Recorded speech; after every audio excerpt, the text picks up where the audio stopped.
Hello, my name is Dr. Glenn Pierce, and I'd like to talk to you about being special.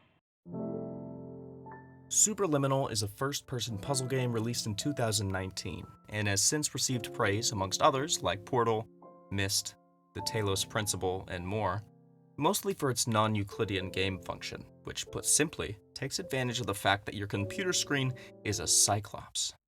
Not literally, but technically. We perceive depth mostly because of having two eyes, but video games and video game engines really only have one. Superliminal takes advantage of this though, with unique puzzles and scenarios to solve with specific items depending on how and where you look at them. But I don't think this is what makes the game truly special.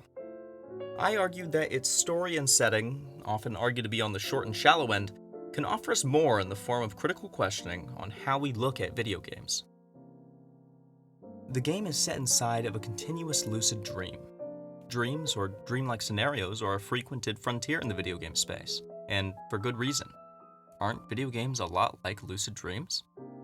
They are simulated sensorial experiences where you get to control what you do. But obviously they aren't the same. If I were in a lucid dream, I could imagine a horse, and it could be there. In Superliminal, I could imagine a horse, but ultimately it wouldn't show up. Unless I got into the game's code and I manually coded a horse and I put it in, and it still wouldn't be the same. While lucid dreams are often defined by their limitlessness, video games are inherently limited, especially linear story-driven games.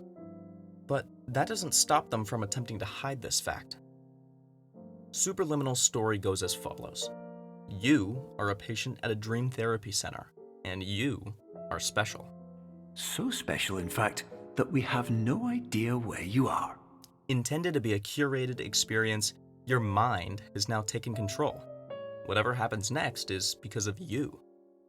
And you're constantly reminded of this fact through the many reassuring messages from Dr. Glenn Pierce.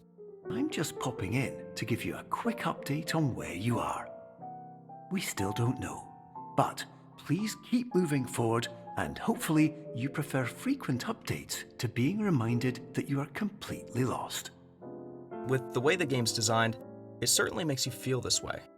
Its liminal hallways and unsure architecture is reminiscent of the fragmented reality we perceive in dreams. Spaces that look as though they were designed for people, but in the back of your mind, and by exploring them, you know that they are uncharted. Nobody else has been or is there, and you are alone. You are meant to believe that you are solitary, and therefore, your experience is as well. Superliminal ends with a twist. After completing your dream therapy, Glenn Pierce tells you that your entire experience happened the way it was intended to. Your mind's control was an illusion. Looking at this externally, it seems obvious, as the game is coded linearly and millions of other people have played it too. So did Glenn Pierce lie? In the end, was any of it special? Of course, your experience was. While the game is limited, the way you play it, solve the puzzles, is technically infinite in its own way. And that's the reason why so many people look upon games so fondly. It's the special personal connections we make, emotions we feel, and unique memories we create that break the boundaries of gaming's limitations. Like dreams, these moments are our very own. But also like dreams, games end.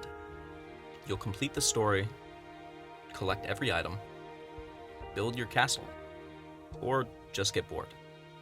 And all that's left is to turn it off. In a few minutes, you'll be back in the real world, and some part of you will say that none of this was real. So how could it have really meant anything?